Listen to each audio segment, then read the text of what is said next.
एक चौथाई एक टैंक का 5 घंटे में भर जाता है पाइप ए के द्वारा और 1/5 उसी टैंक का 3 घंटे में भर जाता है पाइप बी के द्वारा। कितना समय लगेगा इस टैंक को पूरा भरने में अगर पाइप को खोल दें?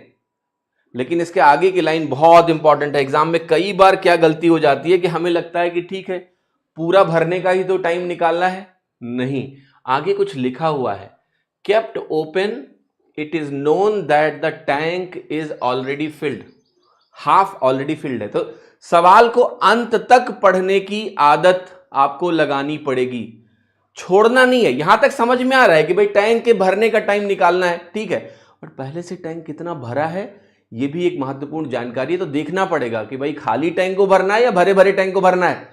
इसलिए लास्ट तक पढ़ो। आधा टैंक भरना है तो आप, सवाल आसान है बट इस सवाल में सिली मिस्टेक्स के चांसेस है।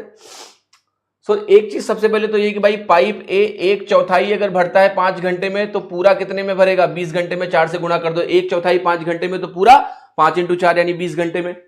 फिर हम कहेंगे 1/5, 1/5 कितनी देर में भर रहा है? 1/5 बी भर रहा है 3 घंटे में तो 15 घंटे, ठीक है, 5 से गुणा कर दो तो 5 से 15 घंटे में पूरा भरेगा।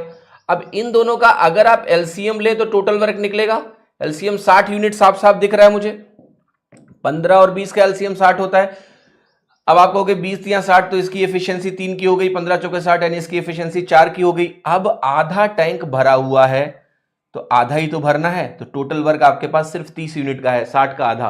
और उसके बाद मुझे इन दोनों की कंबाइंड एफिशिएंसी 7 से डिवाइड कर देना है, 7 चौके 28, 2 बच गया तो 4 सही 2/7 घंटे आपका आंसर हो गया। 4 2/7 hours, that is A option, and A option is 100%.